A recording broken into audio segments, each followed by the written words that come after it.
An balma lamɛnnikɛlaw aw salam aleikum aw tulo bɛ arajo Bamako 24 de kan na ka bɔ Mali kɔnɔ na minnu bɛ k'an lamɛn jamana fan o fan jamana kɔnɔ ni jamana kɔ kan k'aw bɛɛ lajɛlen fo ni k'aw koɲuman dɔn. Aw sɔgɔlen b'aw ka arajo Mandi la Bamako 24 min bɛ yen n'a bɛ kunnafoni latɛmɛ aw bɛɛ lajɛlen tɔgɔ la diɲɛ ma don o don a balimakɛ n'aw denkɛ Abdulaye Kulibali fɛ k'a sɔrɔ ɲɛmaaba n'i y'a sɔrɔ o bɛ tali kɛ Jeje Sare la ale bɛ ka baaraw bɛɛ lajɛlen jateminɛ k'aw fo ni k'aw koɲuman dɔn faso kɔnɔ ni faso kɔ kan. Dɔ yɛrɛ t'aw ma k'aw sigi ni k'aw ka kunnafoni ma kɔnɔ kunnafoni ni dalilu don tiɲɛ ni Ala ye siranya kan kunnafoni gɛrɛgɛrɛ anw sigilen filɛ kɛnɛ kan. O de kan ka bɛn bi kunnafoni lasɔtuma bi ye tarata ye tarata min na bɛnnen bɛ nazarasan kalo 5nan mɛ kalo don bi y'o tile 17 ye ka bɛn 2022 san ma farafinkalo min bɛ yen n'i y'a sɔrɔ n'o ye selifitinin kalo ye an baladan k'a fɔ bi y'o tile 17 ye jate la san kalo 10 don hijira san 1443 san don dugawu de bɛ kɛ Ala ka ɲɛ ka d'an ma bakurunba fɔla bi kunnafoniw filɛ. An baladan k'a fɔ an ka jamana kuntigi kɔrɔ n'i y'a sɔrɔ o ye Modibo Keyita ye ale fatulen san 45 o dafara o kɛra i ka dɔn k'a fɔ jamana ɲɛmɔgɔ ka tasibila ye jamanatigi ka taa ɲɛdaw sɛlɛ kan o ko kɛra cogo min na kunnafoni ye ɲɛfɔli k'o la an ka jamana kɔnɔ na k'a dɔn k'a fɔ Mali ale y'a tɛgɛ bɔ G5 Sahel n'o ye jamanaba 5 min tun bɛ yen n'i y'a sɔrɔ olu ye Sahel jamana ci jamanaw olu ka jɛɲɔgɔnya kɔnɔ na Mali y'a sen bɔ a la kunnafoni ye ɲɛfɔli k'o la min ka dɔn k'a fɔ ɲɔnɔ marabolo kɔnɔ na kɛrɛnkɛrɛnnenya na Beturakaw fɛ donsow ka wulikajɔ min tun kɛra k'a fɔ k'u bɛ taa forobara n'a kɛra sibiri don kunnafoni caman tun carila ko kɔnɔna na ko in yɛrɛ kɛra cogo jumɛn la kunnafoni ye ɲɛfɔli k'o la an ka seko ni dɔnko cɛba min bɛ jamana kɔnɔ na kɛrɛnkɛrɛnnen ni bɛɛ lajɛlen kama ko Abdulaye Jabate kumaw caman ale nɔfɛ kabini n'a ye sirabakan kasara kɛ bɛɛ bɛ k'i ta fɔ dɔw yɛrɛ bɛ k'a yira k'a fɔ kibaruyadenw minnu bɛ yen n'i y'a sɔrɔ k'a tɛ yen an baladan k'a fɔ a seereyaw bɛɛ lajɛlen bɛna sɔrɔ nin kunnafoniw na ninnu de bɛna kɛ kunnafoni kumaba ye bi ka fara kunnafoni wɛrɛw bɛna fara lasɔn balimakɛ n'aw denkɛ Abdulaye Kulibali Ala ka ɲɛ ka d'an ma kunnafoni an b'a daminɛ ka lɔn k'a fɔ min y'an ka kiiri tigɛlamaw ye kɛrɛnkɛrɛnnenya communicateur ale tribunal nin waati laban ninnu kɔnɔna na i ka dɔn k'a fɔ wulikajɔw bɛ sen na procureur n'i y'a sɔrɔ o ye Ture n'ale tɔgɔ fɔra ka ban maa caman bɛ yen n'i y'a sɔrɔ minnu bɛ tɛgɛrɛ fɔ k'a fɔ k'a ye wulikajɔ minnu kɛ jamana ka wulikajɔ ka ɲɛsin kiiri yɛrɛ ɲɛdɔnni ma ka se ka sariya yɛrɛ ka se k'a bila sen kan k'i ka dɔn k'a kɛlen bɛ k'o kɛ kosɛbɛ kosɛbɛ dɔw b'a fɔ ten o n'a tɛmɛlen kɔnɔna na dɔw bɛ yen olu b'a yira k'a fɔ ko baara minnu bɛ kɛ ko n'i ye jateminɛ k'i ka dɔn ko kiiri minnu bɛ tigɛ dɔw ka fɔ la k'i ka dɔn ko wulikajɔw bɛ sen na dɔw bɛ olu b'a fɔ ko politikow b'a la nka o n'a tɛmɛlen kɔnɔna na jama fanba olu bɛ fɛn min kɔni fɔ bi k'a fɔ ko kiiri tigɛlamaw kɛrɛnkɛrɛnnen k'u bɛ baara la bi na min ka dɔn k'a fɔ jamana sariya ka se ka wulikajɔ kɛ ni k'a bila sen kan o sababuya kelen na an baladan k'a fɔ a ye tɛgɛ da maa dɔw kan n'i y'a sɔrɔ o ye Segu Tunkara kɛrɛnkɛrɛnnen maliden don min sigilen tun bɛ lamɛrikɛn jamana kɔnɔ na ni maa min bɔlɔlɔ sanfɛla lajɛ n'o ye réseaux sociaux ye bi e ka dɔn ale kelen bɛ ka yen kɔni k'a minɛ kosɛbɛ kosɛbɛ e ka dɔn tun nanen bɛ an ka jamana kɔnɔ nin waati na ko a taara kuma dɔw la arajo dɔw la kɛrɛnkɛrɛnnen na Peace FM a jiginna o la o kɔfɛ an baladan k'a fɔ wulikajɔw kɔni kɛra sariya tigɛlamaw fɛ k'a minɛ nin waati na a bɛ sariya ka bolo ka sɛgɛsɛgɛliw bɛ sen na o kɔfɛ an ka seko ni dɔnko o denmisɛnnin min bɛ yen n'i y'a sɔrɔ bɛ wele ko Kante o tun welelen bɛ bɔgɔ jeni kan nka kunnafoni na k'ale kana bila ka segin ka n'a ka so sɛgɛsɛgɛliw kɔni bɛ sen na hali bi fɛn fɛn ma bɔ a ko kɔnɔna na kɔfɛ o tɔbɛlen na fara ɲɔgɔn kan k'u ka kunnafoni an bɛ dugawu kɛ jamana in a sariya a bɛ bila basigi minɛ kɔnɔ sira min fɛ u bɛ wulikajɔ minɛ o la yarabi Ala k'o kɛ ɲɛta ye jamana in ka se ka bila kolosuma minɛ kɔnɔ n'an bɔra ye min ye sariya ko kun kan hali bi Umaru Mari ko ka taa se Buwafane ani Abubakar Kamara olu ka kiiriko min tun bɛ yen n'i y'a sɔrɔ ni kasow yɛrɛ kun kɛra la ka kɔrɔ o kɔfɛ kiiri kun bolodalen bɛ bi k'a fɔ ko kiiri de k'a bɛna tigɛ bi communicateur ale tribunal la kɛrɛnkɛrɛnnen Ture ale ka yɔrɔ la yen o wulikajɔ minnu tun bɛ sen na an baladan k'a fɔ o baaraw kɔni k'olu bɛ sen na bi Umaru Mari ko a yirala k'a fɔ ale kɔni ɲɛma tunnen bɛ nin waati na nka min ye ka dɔn k'a fɔ bi yalima u bɛna bali kɛ walima kiiri de bɛna bila sen kan wa jaabi fɛn fɛn ma bɔ a la don nataw kɔnɔ olu bɛɛ lajɛlen na ka kunnafoni k'o daw tulo kan an bɛ dugawu kɛ min da ka di Mali la Ala ka n ka jamana bila o sira kan n'an bɔra ye an baladan k'a fɔ Modibo Keyita san 45 an baladan k'a fɔ Masa Ramani kɛlen kɔfɛ ni k'ale minɛ an ka jamana na o min kɛra wulikajɔw bɛ sen na Modibo Keyita yɛrɛ wulikajɔ minnu kɛ an baladan k'a fɔ o ni bi cɛ fɛɛrɛ minnu bɛ n'i y'a sɔrɔ n'olu sigira sen kan jamana maa ɲɛmaaw ka wulikajɔ kɛ ka se ka taa i ka dɔn k'a fɔ a sɛlɛ n'i y'a sɔrɔ o y'a kaburu ye ka taa u ɲɛda yen ka tasibila kɛ ka tila k'a ka denbaya waleɲuman dɔn o baara minnu bɛ kɛ an baladan k'a fɔ an ka jamanatigi yɛrɛ wulila ni k'o baaraw sigi sen kan o sen fɛ Modibo Keyita ka denbaya la ka lamɔden dɔ bɛ yen n'i y'a sɔrɔ o ye Maimuna Jakite ye Modibo ko yɛrɛ a bɛ cogo jumɛn de la an ka lamɛn. Bi ye donba de ye anw bolo ka Modibo saya fete kabini démocratie bilala sen kan fanga fɛn o fɛn nana bɛɛ y'i seko kɛ Modibo ko la n b'o foli kɛ k'o barikada a tɛ kɛ ko ninnu fɔra caman kɔ ka Modibo bɔ instituteur à la retraite pension na Alpha Omar de y'a sigi a ka droit kɔnɔ ka président pension d'a ma n'o tɛ Modibo tun bɛ enseignant à la retraite même pas 30 000 pension o de tun bɛ d'a muso ma muso 3 mais an b'o barikada Alpha ye donc a ye mémorial tɔgɔ d'a la ka stade tɔgɔ yɛlɛma ka segin a nɔ la k'o d'a la an bɛ n'u ba tɔgɔ la an b'a fɔ ko alhamdulilayi parce que an tun t'a dɔn ko o bɛ kɛ bi parce que Modibo tɔgɔ tun bɛ fɛn o fɛn kan Modibo ka idéal tun ye fɛn o fɛn ye u tun y'o bɛɛ tunu hali minnu bɛ enseigner école la u y'a bɛɛ tunu donc ni segin bɛ ka k'olu kan bi walayi an bɛ Ala fo ka Ala barikada ka bɛɛ fo fanga fɛn o fɛn tɛmɛna ne b'a bɛɛ fo a bɛɛ ye dɔ kɛ Modibo ye walahi a bɛɛ ye dɔ kɛ Modibo ye Modibo ka idéal tun ye mun ye ko denmisɛnninw ko bɛɛ ka kɛ kelen ye bɛɛ ka se ka taa école kelen na uniforme tun daminɛna o de kama Modibo tile la fantanden ni faamaden kana dɔ kilasi kɔnɔ pour que bɛɛ bɛ se ka kalan kɛ suguya kelen na a ko anw ma anw minnu y'a denw ye n'anw tun bɛ palais kɔnɔ a ko n'i y'a ye n bɛ insister kalan kan aw tɛ se k'a faamu bi mais aw bɛna faamu sini a ko mɔgɔ ni fɛn kelen min bɛ san n'o y'i ta ye a k'o ye dɔnniya ye i ye min kalan min b'i kunkolo la mɔgɔ tɛ se k'o bɔ wari mana k'i bolo wari bɛ ban den bɛ k'i bolo den bɛ sa fɛn o fɛn a ko mais i ye min kalan i n'o bɛ taa kaburu kɔnɔ i bɛ se k'o enseigner mɔgɔw fɛnɛ kan donc mɔgɔw ka segin Modibo ka kɔrɔlenw kan k'a yira k'a fɔ ko Modibo tun tɛ sira jugu kan alors que u kɛlen ka Modibo labin nkalon sugu si tɛ u ma min d'a la nkalon mana boli yo cogo o cogo san 100 tiɲɛ bɛ wuli tile kelen dɔrɔn k'a minɛ an b'o tiɲɛ de kɛnɛ kan bi. An b'a lɔn k'a fɔ ni tun ye Mayimuna Jakite Modibo Keyita an ka jamanakuni kɔrɔ u ka lamɔden don o kɔfɛ an ka jamanatigi yɛrɛ n'i y'a sɔrɔ colonel Asimi Goyita ye don kofɔlen kama ale taara ɲɛda siyɛlɛ k'a ye kuma min fɔ o filɛ.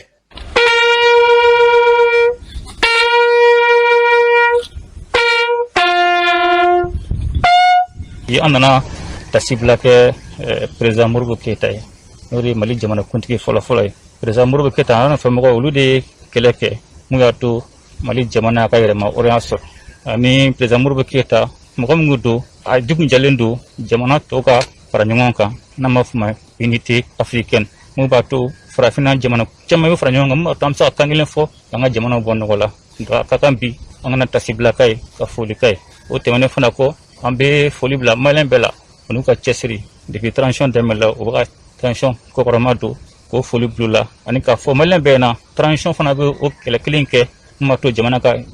hɔrɔnya kɛlɛ a ka dignité o bɛ lakana cogo min na mun b'a to jamana basigi fana bɛ lakana cogo min na hali bi ka foli bila maliyɛn bɛɛ. An b'a lɔn k'a fɔ ni tun ye Mali ɲɛmaaba colonel Asimi Goyita ni tun y'ale kan ye a fɔra cogo min na jamana in yarabi Ala kɛ ka jamana ye jamana min bɛ n'a bɛ jamana bɛɛ lajɛlen sanfɛ diɲɛ kɔnɔna na ka se k'an ka jamana bila basigi lafiyaw minɛ kɔnɔ n'an bɔra ye Modibo Keyita ka kɔn ale ɲɛ kabini Mali ma ka yɛrɛma hɔrɔnya sɔrɔ wulikajɔbaw kɛra an ka cɛba wɛrɛ fɛ cɛba min bɛ yen n'i y'a sɔrɔ o ye Mamadu Konate n'ale ma dogo maaw la o ɲɛfɔliw b'ale ko fɔ kosɛbɛ an ka jamana kɔnɔ a ye baara minnu kɛ k'a dɔn k'a fɔ ni ye kolokuru filɛ ɲama kan ye don dɔ de natimiya n'a ma ɲɛ k'a fɔ ale yɛrɛ ntanya nana san 60 ani san 6 o de kɛra so jamana ɲɛmaaw ka wulikajɔ kɛ kokura ni ka tila k'ale yɛrɛ ka i k'a dɔn k'a fɔ tasibila kɛ ka ɲɛ sa ma o kɛra dɔgɔfana tɛmɛnen araba don o senfɛ min y'a ka denbaya ye ka folibilana kɛ ye Mali minisiri ɲɛma tun bɛ yen a denkɛ n'i y'a sɔrɔ o ye Musa Konate ale ye nisɔndiya yira jamana ɲɛmaaw ka nin hakilila ninnu na an ka lamɛn. Mɔgɔ min don mɔgɔba don min tun tɛ miiri a yɛrɛ la tun bɛ miiri jama de la o jama o ye du ye o y'a sigida ye o ye jamana yɛrɛ ye farafinna bɛɛ donc a ka kɛlɛ kɛra walasa farafinna bɛ bɔ jɛnya la donc n'o o a ka fatuli o san 66 de tun ye arabadon ne donc an y'a décidé ka nin ɲɔgɔnnadiya nin kɛ pour que ka denmisɛnw hakili lajigin. An b'a lɔn k'a fɔ ni tun ye a denkɛ ye Musa Konate Mali minisiri ɲɛma Dr Shokali Kokara Mayiga tun bɛ ka dɔn k'a fɔ kɛnɛ kan olu minnu ye wulikajɔ kɛ ni k'a bila tasibila minɛ kɔnɔ na kosɛbɛ kosɛbɛ o senfɛ a mɔdenw n'a denw olu bɛ ka dɔn k'a fɔ dɔ fɔ a kan ka na se minisiri ɲɛma yɛrɛ ma an k'u lamɛn. Notre Père Konate dans la dignité nous suivons ta foi nous voulons ta foi. ma baw minu histoire la wati dola kumana ubien wiye waliya doke malion togola korole nkumba fuku Sudan o baw be ambe ka hakili jagabo ke président ka yamaria kono ankanga ke chogodi ke Mali jeunesse kasi ka histoire do ma baw minu nge anga jamana maraka koro minu kumana anga jamana ka minu ye waliya doke jamana togola jamana donc c'est ku do wiye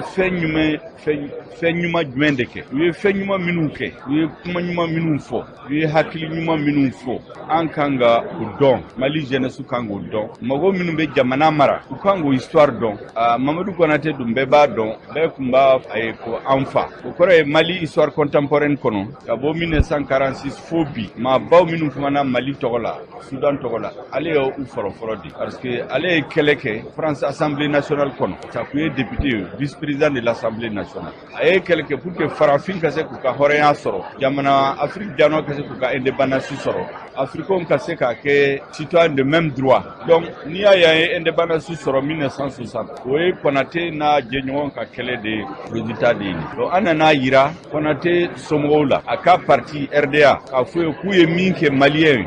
te nyina ko bi amba fe ka malikura te se ka sigi ni hakila mimbe Mamadou Konaté na jenyon wala na mota na ambulu fla kan sisi o ka se kata nye ka jamana jo ambalo dan ka fo ni tu Mali ministre nyama docteur Shekal ko kala maiga ni tu ale kanye u ya fo choko menani na nyane fenfen banga jamana kona na ni wuli ke jobe ke ganye suma ka tasibla ke ganye suma abeka do ka fo dem sena kaw ko lu hagli juru chani ni ya mego kunungo kuna sintemena ni ya mebire kunu temena no ya kumbadi ala ka blanyeta mene kono nambora ye jamana duru mimbe nuru farale tumenyonga ni ya soro jisensele no echi jamana we ka ira ka fu jamana nyemau ugu tege di nyoma ka keleblo kenale do sigi munu be ni ya soro be keleblo ka sega wuli ke do ka jamana nu ku deme kelela uka genyon deme ko soeke niti kwati kinyo to de ka foko ndoma we yakumbadi hakila munu sigira singa jisensele kwani anga jamana nyema we ira ka fokulu kwani usembwala ko soeke bara nunu kwa sigikani kwa muna kami ngani jiga bika klaka menga ku tekele mi anga faso kuma da ikirane ni ya soro gouvernement ka kumala silaye Abdoulaye Maïga ba nyefo angalame Mali be jekulu do kono Sahel kono la nambo wole ko G5 Sahel o G5 Sahel kono la duguduru de ba kono Burkina Faso bola Mali re bola Mauritanie bola Niger bola Tchad bola G5 ka la nyine moy ka jamana durunu ka terrorisme kele ko o la sabati ani sorobe bugun tugumna pour que ka anga jamana don lafia no développement ko fana la sabati ay mu jatemne G5 nyemoya abe mununu ni ke ni dugu do kenyina we sangelen kala pra be dugu abe di dugu do emma depuis salon nyemoya be Tchad de bolo ni Tchad ta kumburan akuma di Mali de ma depuis février 2022 jakulumlu uka nyonye kunkanga ke Mali la depuis février 2022 no kun bana kunga nyemoya di Mali ma don Mali fana kuma ta ka sanglenke wa na mun ko sobe ka foko atesega di Mali ma ka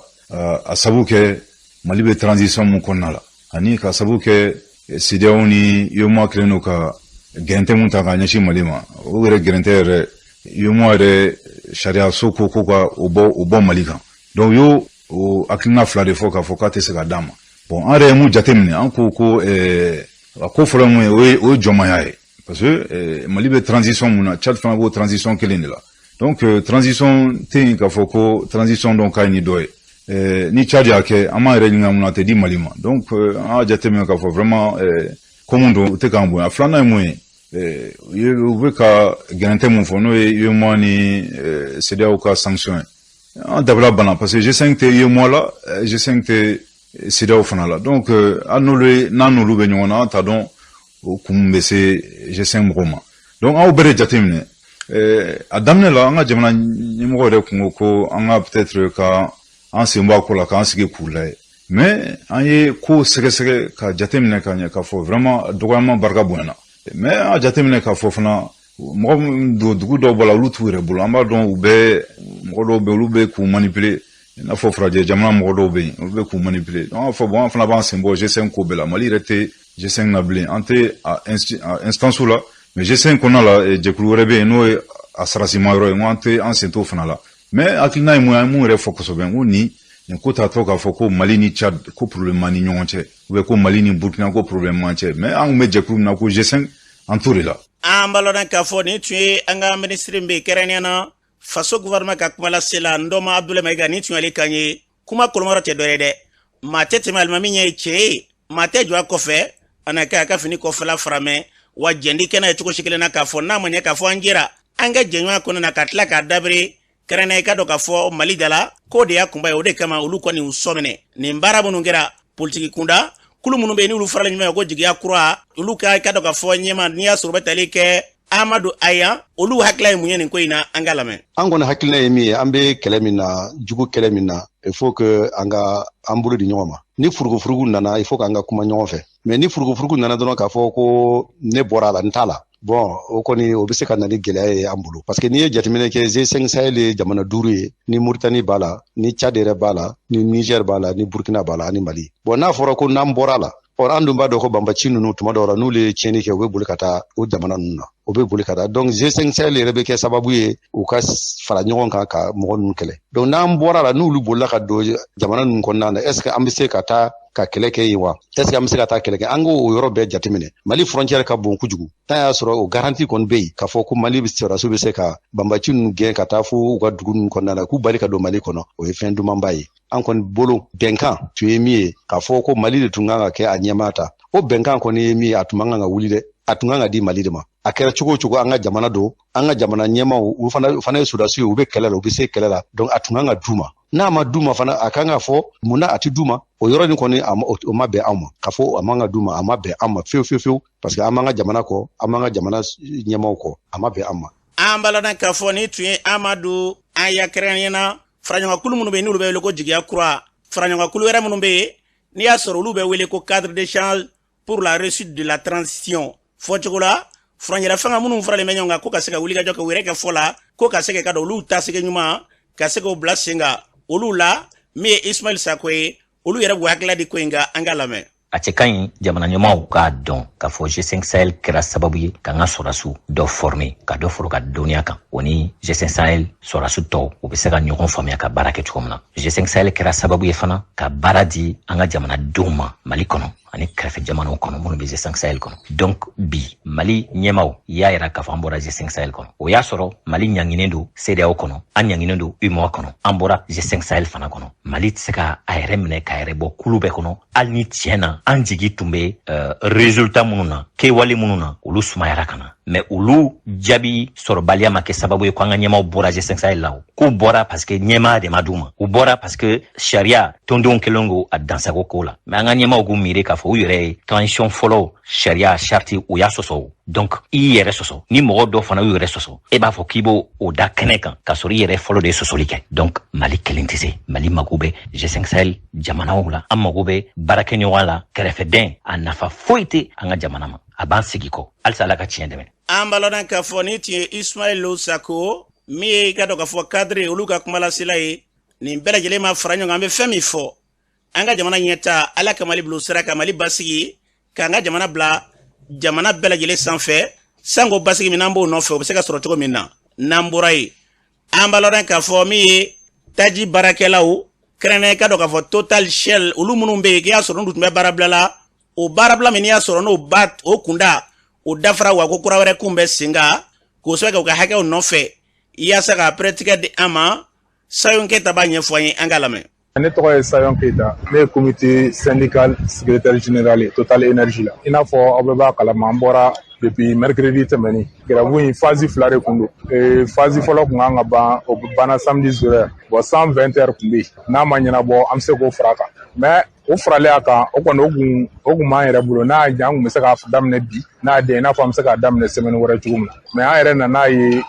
dusukun ɲuman t'an ka patron kɔnɔ k'a ɲɛsin an ma franchement an nan'o de jateminɛ o de kosɔn an ko nafa t'a la i bɛ o kɛ mɔgɔ ye maa min bɛ fɛ ko ba ka sigi aw ka bɛn fɔ la maa min bɛ fɛ i n'a ka sigi ka kuma mais mɔgɔ min yɛrɛ tɛ fɛ i n'a ka sigi ka kuma nafa tɛ o ko ninnu na raison pour laquelle on a jugé nécessaire dɔ in banna dɔrɔn k'a tugu a la bon grève yɛrɛ bɛ kan ka ban jeudi 0h n'i y'a ye ko in sera nin niveau la hali bi négociation tɛ ka kɛ direction de banna sigi ka kuma ma bon an kɔni an bɛ min kan hali ni grève banna vendredi 6h an bɛ taa baara kɛ mais u kɔni ka da la n'an taara baara kɛ an n'an ka préavis illimité fana bɛ t'an bolo o kɔni o bɛna kɛ baara bila kuda ye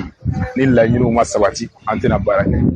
ambalodan ka fo ni tun sayon ke tay u ya fo to na meni so no fete miye fere balele ka se ke ini fen ka ke ka do ka fo soro fen ya kumba di ala ka klinyimanda ma ka jamana gela min ba sina bi ka se ka gele mbampe unambura ye barakela munu be ni yasuru be docteur baw kere fet de me nyonya kona na no ed sonya we sango munu be ka do to daw ni yoro we rewla ubi de me nyonya taw ka bara fanga ka bunga toro moyo min ka duma no yuga sarai o tega sara te chama ngai ka do ka kelembe ka gele bayre do ni mbala mi Mariam Diallo ye ale ba nyefanye angalame Ambe Kalabankoro district de fe mais ne yɛrɛ sigiyɔrɔ bɛnnen bɛ Bango kɔrɔ de ma ale ni Kalabankoro cɛ ye 25 km an taara ka taa sigi village ninnu na depuis 2012 ni ATT an ka fɛn kɛ parce que a bɛɛ sɔrɔla ale taara Pays-Bas de la ko ka dansigi kɛ muso saya ani denmisɛnnin saya la a nanen o la sa an ka recrutement kɛra CESCOM na ka taa bila an ka village la UNICEF de tun y'an ta fɔlɔ ka san 1 kɛ UNICEF ka san 1 dafalen UNICEF ko k'a bɛ di gouvernement malien ma olu ka se k'an ta collectivité la mais jusqu'à nos jours ɲɛ ma se ka sɔrɔ an kula an ka bara bɛnnen don denmisɛnninw ka se ka saya ka se k'o kunbɛn k'a daminɛ depuis den wolodon fo ka taa se min ma dugu o dugu ni anw cɛ bɛ kilomètre 5 bɔ pour que olu ka se ka information sɔrɔ ko an bɛ taa boloci la anw de bɛ yaala ka nɛgɛso ta ka don ni dugu ninnu kɔnɔ ka taa fɔ denbatigiw ɲɛna boloci bɛ nin don an bɛ don foro kɔnɔ denbatigiw nɔfɛ n'i y'a mɛn boloci bɛ effet kɛ musow y'a mɛn de anw de bɛ yaala ka nin fɔ an bɛ taa an ka situ la fɛn bɛɛ bɛ yen wulu fatɔ hali o dɔnna wulu fatɔ ye ne gɛn kungo kɔnɔ n'a fɔra ko depuis 2022 yɛrɛ jɔra hali dɔrɔmɛ 1 sara la o tɛ ka di anw ma ka muso ka muso saya kunba anw de b'a kɛ muso bɛ jigin ka to so kɔnɔ a bɛ kɔgɔ dun tension bɛ yɛlɛ muso k'a dɔn ko ni jiginni kɔ lajɛli kan ka kɛ anw de bɛ taa ɲɛf'u ɲɛna muso kɔnɔmaw tun bɛ ne yɛrɛ bɛ taa an ka dugu la wagati min na muso kɔnɔmaw tun b'a fɔ karisa anw tɛ se ka taa peseli daminɛ joona n'o tɛ u b'a fɔ ko ye yɛrɛ yira ye anw de y'o fɔ k'o bɔ a la muso ka peseli daminɛ joona muso ka furakisɛ bilenmani dun ne bɛ taa an ka dugu la wagati u tun bɛ ɲugu de ja tile la ala ni ne ka timinanja n bɛ don dugu kɔnɔ k'a f'u ɲɛna a ye ɲugu kɛnɛ sɛnɛ a ka ɲugu kɛnɛ dun o de bɛ jeli segin a ye sɛfan balabalalenw dun a k'an ka yiridenw dun a ka dɔgɔtɔrɔso matarafa n'a fɔra k'an b'o ta ka pɛrɛn na ko ka se ka muso saya ani den saya kunbɛn n'a fɔra ko an y'an cɛw to yen walayi mɔgɔ b'an ka baara in kɔnɔna na olu ka furu sara ala ni gɛlɛya y'a sababu ye anw de bɛ nin ta ka pɛrɛn na dɔrɔmɛ 1 a tɛ ka di an ma motivation min n'o bɛ di la an ma motivation jɔlen don ne yɛrɛ bɛ yɔrɔ min na nin ye bi depuis 2022 jɔra 1 mois de dira an ma an ka motivation ni ye 8000 de ye mɔgɔw k'a lajɛ tiɲɛ yɛrɛ la an bɛ ni dekun tɛ 2 ye Mali kɔnɔ tiɲɛ na an ye dɔ kɛ n'a y'a sɔrɔ la k'an fana maliyɛnw de k'an ka se ka taa an kɔn tiɲɛ yɛrɛ la an tɔɔrɔ la walayi ni ne ma kuma bila ne bɛ kasi baara yɛrɛ a nege foyi t'an na tugun walayi u k'a lajɛ u k'a to ten walayi an baloden ka fɔ ni tun ye Mariam Diallo kan ye a bɛ kuma in laban ni kasi de ye an bɛ nin fɔ sanga ni waati bɛɛ se kɔni se bɛɛ bɛ dan masa Ramani ta la dɛ k'a fɔ k'a ka di n ye bi min mana diya dama n b'o kɛ se de bɛ ne ye se tɛ jɔnsi ye se bɛ ala dama de ye n'i ye jateminɛ kunun ni bi cɛ e ka dɔn an ka jamana kɔnɔ na maa joli bɛ yen ko se tun b'olu ye walima olu bɛ se ka fɛn bɛɛ kɛ a dɔw bɛ minɛ bi ni dɔw bɛ yen ni banajugu b'olu bɔ gɛlɛyajugu dɔ bɛ na walima i ka dɔn don dɔ la i bɛ ta ka bɔ ka t'i da o bɛɛ lajɛlen kɔnɔ na ni miiri bɛ ka so ma maa minnu bɛ yen n'ala y'u ka hakɛ d'i ma a dɔn ala de olu bila bi k'a fɔ k'u ka hakɛ bɛ kan ka taa e ka bolo kan e k'i miiri masa Ramani na jabaru masa min y'i ka ye e ka dɔn ko dɔ bɛ sini kɔfɛ dɛ min ka dɔn ka fɔ nin ɲɔgɔn na ye gɛlɛya bɛ maa caman kan bi u ka baaraw la ka wulikajɔ kɛ ka dɛmɛɲɔgɔn ta ka ɲɛ suma o ye nin kɛli ka kan nin ɲɔgɔn na de kama maa caman bɛ yen fantanw u kɛlen ka kasi walima ka wulikajɔ kɛ k'a fɔ n tɛ jɛni nin n tɛ jɛni ye o caman bɛ yen o de bɛ gɛlɛya caman a bɛ nana ye ko ni hakɛ mɛ ni bereke ne b'a bolo i hakili la k'a mana fan min fɛ i b'a sɔrɔ a tɛmɛna o sira fɛ ni maa min m'aw ka sɛ n'i y'i dogo ko se kari su fɛ masa Ramani b'i ka misi sen kari tilegan dɛrɛndɛrɛ fɛ an bɛ fɛn min fɔ u ka jateminɛ wulikajɔ ka kɛ denbayatigiw bɛ yen gɛlɛya minnu bɛ i ka dɔn ka fɔ nin ɲɔgɔn baaraw la ka se ka wulikajɔ ka gɛlɛya ninnu furakɛ n'o kɛra an bɛ kule fɛn caman na masa Ramani b'o nɔgɔya ala ka hakili ɲuman d'a ma an ka jamana k'a basigi n'an bɔra yen an ka seko ni dɔnko cɛba min n'o ye Abdoulaye Jabate kumaw cayara kabini ale ye siraban kasara kɛ bɛɛ bɛ k'i ta fɔ sanga ni waati bɛ kunnafoni dɔw de bɛ taa bɔlɔlɔw sanfɛla la an ye kunnafoni yɛrɛ sɔrɔ kununko dɔw fɛ k'Abdoulaye Jabate ko a ntanyana o kɔrɔ tɛ dɔ yɛrɛ dɛ ko accident n'o a ye siraban kasara min kɛ k'o kɛra sababu ye ko kura k'a sɔrɔ a waati u tun ye kunnafoni wɛrɛw de an tun ye ɲininkaliw k'o la yaasa ka nin bɛɛ la prêt d'a ma Abdoulaye Jabate yɛrɛ ni sen na a yɛrɛ de b'an bolo nin waati na Abdoulaye Jabate i salamu aleykum e jɔnni ale ka salam Abdoulaye Jabate don Abdoulaye Jabate seko ni dɔnko tigiba jamana in kɔnɔ na bi kunnafoniw cayalen don Abdoulaye Jabate yɛrɛ i bɛ cogo di alhamdulillah an b'ala tana tan o cogo ɲuman yɛrɛ la baasi foyi tɛ n na siraban kasara kun bɔra ka k'i fɛ o kɛlen ni sisan cɛ kumaw bɛ taa ni ka segin la fan bɛɛ fɛ Jabate ko yɛrɛ bɛ cogo di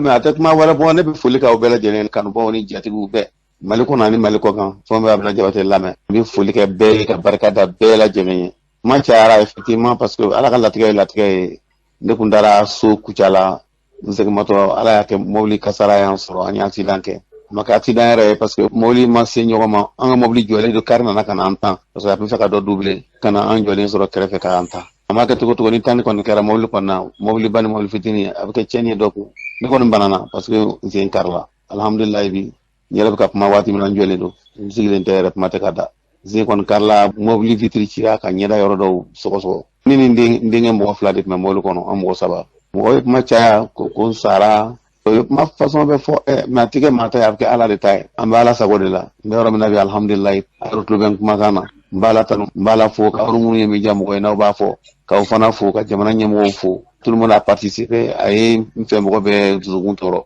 mais réseau ko tile in na fɛn bɛɛ bɛ fɔ maa t'o bɛɛ lajɛlen jate bi m'anw bila fɔ la a yɛrɛ tulo bɛ kumakan na fo n'a ko n ka dɔnkili da a ye sa kɛ n'o tɛ ne kɔni dala tɔ ye min ye bilen Abdoulaye Jabate don. maa bɛ se k'a fɔ ko sɔɔni i kun k'a bɛna mɛn mɔgɔw kun b'i dɔn ni min ye ka se k'o baaraw sigi sen kan. hali sini bɛ se k'o kɛ mais seulement n yɛrɛ bilo de la parce que déjà mɔgɔw b'a dɔn k'a fɔ k'a fɔra tubaru jɛnsɛra n'a fɔra kɔni k'a fɔ ko mɔgɔ ko yɔrɔ dɔ kɔni kari la kari ye kari de a dimi tɛ se ka ban yɔrɔnin kelen o ye kelen ye hali ne ko n bɔ jamana sisan mɔgɔw tɛna sɔn ne yɛrɛ ka bɔ jamana parce que joli misɛnmisɛnninw bɛ ɲɛda la anw bila yɔrɔ de y'an ɲɛda ye donc ne se k'a fɔ min yɛrɛ bilo la a m'a kɛ cogo ni kolo kari la hali n'a tugura dimi misɛnnin dɔ bɛ k'i kan ne ma pressé ne tɛ giri dɔnkili la ka bilen parce que an ye dɔ kɛ an denw de bɛ kɛnɛ ka sisan donc waati ba ni waati ba kelen kelen an m'an cɔn kan n'o tɛ ni maa o maa mago jɔra ne na ne bɛ n cogo la alhamdulilayi ala ni ce. i yɛrɛ bilama i si a bɛ se san joli ɲɔgɔn ma bi. ne tɛ maa ye mɔgɔ min b'a dɔ bɔ a si la quoi ne bɛ san 7 ni kɔ la bi n tɛ denmisɛn ye bilen yɛrɛ tɛ y'a sɔrɔ ne bɛ n ka dɔnkilida la. seko ni dɔnko la bi mali kɔnɔna ko kan farafinna ni farajɛla bi bɛɛ kɛlen bɛ ka kule ni e tɔgɔ ye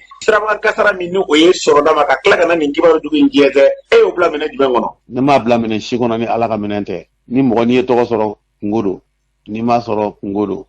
tɔgɔtigi ye ala ka maa ba ye hali mɔgɔ y'a kɛ maa ni ye ala tɛ sɔn a dɔgɔyali ma ala y'a latigɛ a ye n sɔrɔ ni ɲɔgɔnna caman ye maa caman sɔrɔ ka tɛmɛ dɔw tor'u ta la dɔw bɔr'u ta la ne bɔra n ta la minnu tora la ne ma wusa n'olu ye ne bɔra n ta la ne ka cɛya tɛ ala ka latigɛ de don donc a tɛ bila minɛ si kɔnɔ n'ala ka minɛ tɛ n bɛ bɛɛ fɔ ne limaniyalen don n bɛ si min na bi saya jɔrɔ tɛ n na a maloya tɛ n na a siran tɛ n na n bɛ taa kɛ min ye alikiyama de o de jɔrɔ bɛ n na sa n'o tɛ kɔni n ye dɔ kɛ sa o n kɔni ye san 70 tɛmɛ n bɛ n ka baara in de la baara wɛrɛ tɛ n na n'o tɛ wa hali ni n kɛnɛyara bi n bɛ segin a ma parce que diɲɛ ye n dɔn n'o don ye tulonin kelen don n'i y'a di i bɛ kɛ dama la fili ye. nin kɛlen k'i sɔrɔ i kanubagaw mali kɔnɔ na kɔkan na i ye mun ye u fɛ n'o diyara i ye. u bɛ min kɛ ka kɔrɔ i ye kanu de jira n na n'i ka kanu jira n na min ni kasi ka kan o kasira min ni hami ka kan o hamina bɛɛ ye dugawu kɛ k'a ta misiriw la yan fɔ makan bɛɛ 5 continent bɛɛ ye dugawu kɛ téléphone yɛrɛ tun bɛ décharger tout tile o tɛ ne yɛrɛ tun tɛ téléphone ta yɛrɛ bilen mali dɔgɔtɔrɔw fo k'u waleɲuman dɔn parce que u yɛrɛ ni tunisiyɛnw kɛlɛla nɔfɛ yɛrɛ a ye taa n'a ye Tunisie a ye taa n'a ye Tunisie dɔgɔtɔrɔw ko non min bɛ taa k'a la Tunisie an bɛ se k'o ɲɔgɔn k'a la yan a taa mun kɛ Tunisie tunisiyɛnw b'an yɛrɛ wele an bɛ t'u dɛmɛ u ka opération nka a y'a to an k'a opérer yan an yɛrɛ b'a tugu yan a ka wuli ka tɛmɛ n'a ka ko ye n'a sera danna don min na o ye ala ta ye o tɛ maa ta ye. j'ai mon garçon en Tunisie peut-être que ni n kɛnɛyara ni n wulila peut-être ka se ka taa n denya ni fa y'a diya don a la n bɛ se ka taa pour cɛ ye ka visite ye donc bɛɛ hamina bɛɛ jɔrɔ la hali bi mɔgɔ bɛ téléphone ci la e yɛrɛ min bɛ ka téléphone ci ye sisan parce que dɔ de ye wele k'a fɔ i ye ko ne sara o kamanagan de ye to e yɛrɛ ne wele ka téléphone ci o téléphone façon bɛ ci ne yɛrɛ ma diɲɛ don o don k'a ta ne yɛrɛ wolodugu mɔdugu la ka taa bila n sigiyɔrɔ la n'o ye Kucala ye fo Bamakɔ yan diɲɛ fan 14 bɛɛ lajɛlen maa si tɛ min ma hami n ka cɛya tɛ dɔ wɛrɛ tɛ ala ka latigɛ ala ye min di maa ma o y'i ta ye donc a bɛ bila ala ka minɛ de kɔnɔ a tɛ bila maa ka minɛ kɔnɔ k'a fɔ maa ka juguya de y'a kɛ o tɛ ne m'a bila o minɛ kɔnɔ ne y'a bila minɛ min kɔnɔ ala ye a latigɛ k'a sɛbɛn n ka dakan na ka fɔ nin de bɛna kɛ nin don ye ka bɛn nin waati ma Abdoulaye Jabate la a tɛ sa tan kɛ ni nin ma k'a la ala ye fɛn fɛn latigɛ jɔn ma i ka diɲɛlabɔ kɔnɔ ci sa n'o ma k'i la ni m'o ye maa si ka cɛya tɛ maa si ka dabali juguya tɛ ala taala ka sebaya bi n'o tɛ alhamdulilayi ne yɛrɛ jɔlen bɛ n ka balkɔnɔ yan tan n bɛ ka kuma de. an b'a lɔn k'a fɔ nin tun ye Abdoulaye Jabate ye seko ni dɔnko an ka dɔnkilidalaba in nin tun y'ale kan ye a fɔra cogo min na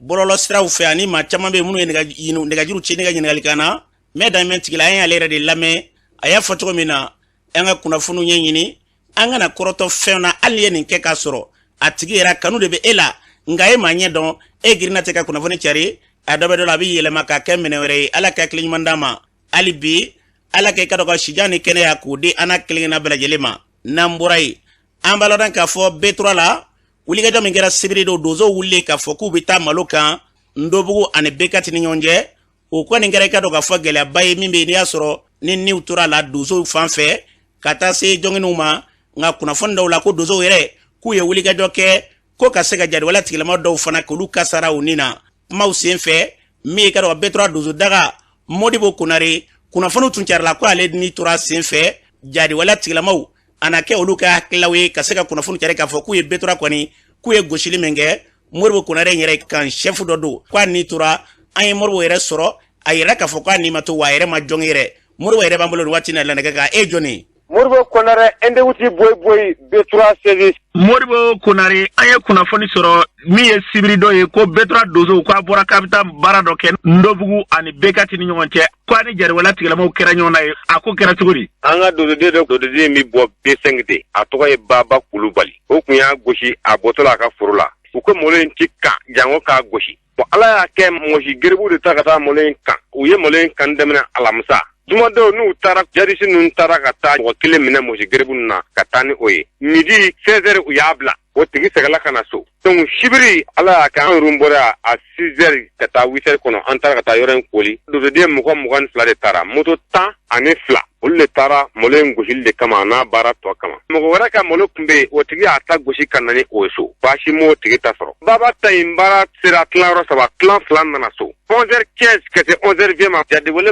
tigilamɔgɔ ninnu u nana a ka ca mɔgɔ 100 parce que mobili kun ye mobili 2 ye tekɛmu ye 3 ye mobili marifa ye 2 ye kisɛ kɔni kun nana cogo sa bɛɛ la an ka mɔgɔ 3 banana mɔgɔ 2 ni tora la ala y'a k'an nana wula fɛ an seginna ka taa an ka su ninnu ta 16h ka don 17h kɔnɔ kunun ko su in kelen jɛnajɛ taara kɛ ɲɔnɔ an yɛrɛ kelen jɛnajɛ k'an fɛ yan B3 la min fatura mɔgɔ 2 in na kelen de tɔgɔ ye ko Kew ale ye sumuni ka de ye Masina jamana mɔgɔ lo filanan in o tɔgɔ ye Dati Senbara sualaka de don an ka sigilen bɛ ND5 ale kɔrɔkɛ ko a y'a ɲini an fɛ an ka taa su in di ale ma ɲɔnɔ kunun ko an kɛra délégation ye ka taa a su di a kɔrɔkɛ ma ka fara a kɔrɔkɛ farikana k'a jɛnajɛ kɛ ɲɔnɔ ye kunnafoni dɔw la ko wulikajɔ in sen fɛ k'i jɔngɛna kunnafoni dɔw tilala ka yir'a k'a fɔ ko e kasarala i ni na kɛlɛ in kɔnɔna na e jɔngɛna de wa walima a ko kɛra cogo di halisa ni dɔ bɔra telefɔni na k'a fɔra ko ne ba numu sala ne balolen bɛ B3 la yan ne kɔni ye min ka jarisu la k'u ka su don an kɔni y'an taw don olu k'u taw don hali n'u seginna ka na sini mi dɔwɛrɛ kɛ min kɛ jugu ye kunnafoniw na ko ni wulikajɔ min kɛra sibiri don k'a ma tulu tigɛ dɛ aw dozo k'a ni boli donna dugu kɔnɔna na ko a gɛlɛyara aw ma kosɛbɛ k'a ka mɔgɔ dɔw jɔngɛna na wa ko maa min sarala k'a ka ca ni maa 2 ye k'o ti tiɲɛ kuma ye an ka mɔgɔ min banana na o ye mɔgɔ 3 de ye min banana fɔlɔfɔlɔ o tɔgɔ ye Seguba mɔgɔ 2nan tɔgɔ ye Isa ye mɔgɔ 3nan tɔgɔ ye Ɲamiɲɔ kelenkɛ nɛgɛ bɛ a kɛrɛda fɛ barakɔrɔla la u y'o opéré filanan ye nɛgɛ y'a minɛ a kamankun na o fana opéré ko nɛgɛ bɔ Seguba ka nɛgɛ bi sen na o fana bɔra mɔgɔ fɔlɔ min n'a tora o de ye Dati ye yanni Dati ka bɛn Dati ye cɛduru fa nɛgɛ kɛlen ka Dati woro 2 minɛ ne de nana n su a kɔrɔ n ko m'a wuli k'a jɔ ne dɛsɛra kɔrɔ parce que a fanga a ka girin n'a ye o y'a sɔrɔ a ka kisɛ banna a y'a bololamasa bɔ a ko ba numu min sa nanga marifa filɛ san n'a ye so o de kɛra an ka kuma laban ye Dati ka marifa dulomɛnɛ n'a Kew ka marifa dulomɛnɛ ne yɛrɛ ta bɛ n bolo min ka mugu si magɛ selen waati min na an y'a yɛlɛma u fɛ u bɛ u kɔ da karamɔgɔ ko sisan an ka segin ka na so an kɔ seginna ka na so ka tila ka na ɲɔgɔn faamu an ka su tɛ ko kɔnɔ n'a bɛ kɛ min ye a kɛ ko ye an bɛ taa an ka su nɔfɛ an kɔ seginna ka taa sɔrɔ mɔgɔ kelen tɛ o yɔrɔ la u ye nɔgɔso 7 minɛ ka t'o bila malo jɔgɔ kan ka tasuma don o la malo minnu bɛ yen n'olu bɛ bɔrɛ kɔnɔ ka muru kɛ k'a bɛɛ fara fara ka tasuma don dɔw fana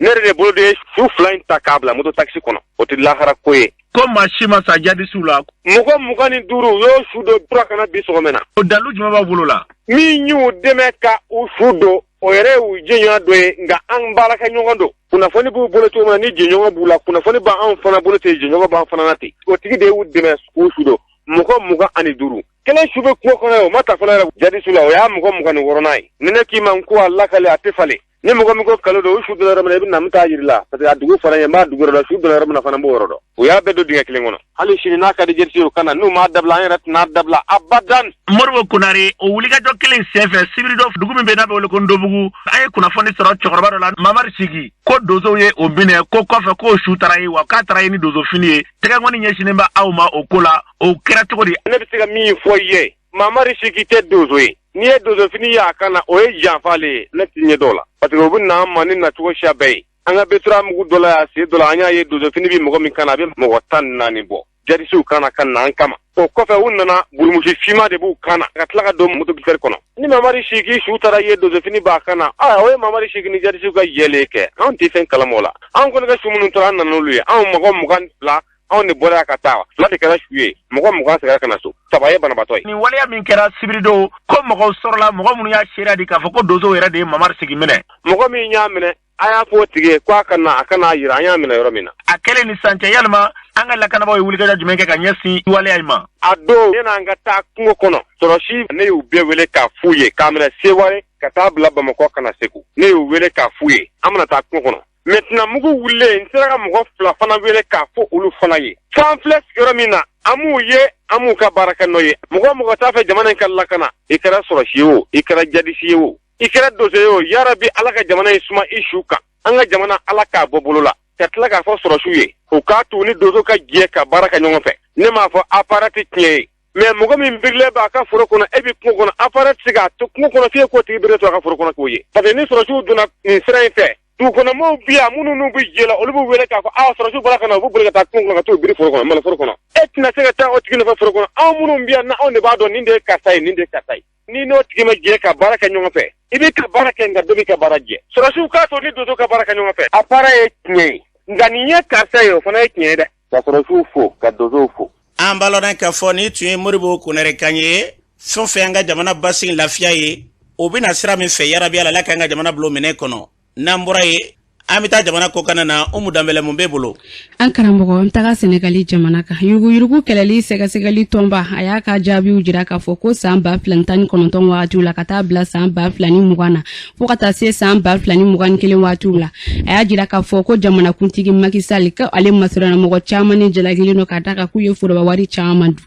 N'an bɔra an taga Burkina Faso jamana kan ka sanga ni Thomas Sankara ka fagali kiriw tɛmɛlen ko ye kiri tigɛlamaw y'a jira k'a fɔ k'u bɛna segin suturaliw ka kokura ko Thomas Sankara n'a baraɲɔgɔn ma 12 minnu bɔnɛna u ni na u y'a jira fɛnɛ k'u bɛna kuma ɲɔgɔnya ta ni u somɔgɔ ye walasa u ka se ka suturali dɔgɔda. N'an bɔra an taga Centrafrique jamana kan biganiya wale dɔ taara ka ɲɛsin Centrafrique duguden dɔw ma kɛra sababu ye civil maa 10 ɲɔgɔn bɔnɛna u ni na maa dɔw fɛnɛ olu joginna kɛra dɔgɔ furancɛ tɛmɛnen kɔnɔ. N'an bɔra an taga Congo jamana kan nin kɛra siraba kasara min kɛra Congo jamana kɔnɔna la sibiridon su ka dugujɛ karidona o kɛra sababu ye maa wɔɔrɔ ɲɔgɔn ko olu bɔnɛna u ni na maa caman fɛnɛ ko olu joginna ko siraba kasara yɛrɛ ko n'i y'a ta ka lajɛ ko donta mobili dɔ de sira bila ka taga don bolimafɛnmisɛnnin dɔw kan ko de nana ni siraba kasara in ye an karamɔgɔ an tun ye min sɔrɔ ni kun ye dɔ ye. An bɛ dugawu kɛ yarabiya la fɛn fɛn ka dɔn ka fɔ basigi lafiya ye k'o sabati an ka jamana o diɲɛ bɛɛ lajɛlen kɔnɔ na an ka jamana bɛ basigi min fɛ Ala k'an ka jamana ni ka bila kolosuma minɛ kɔnɔ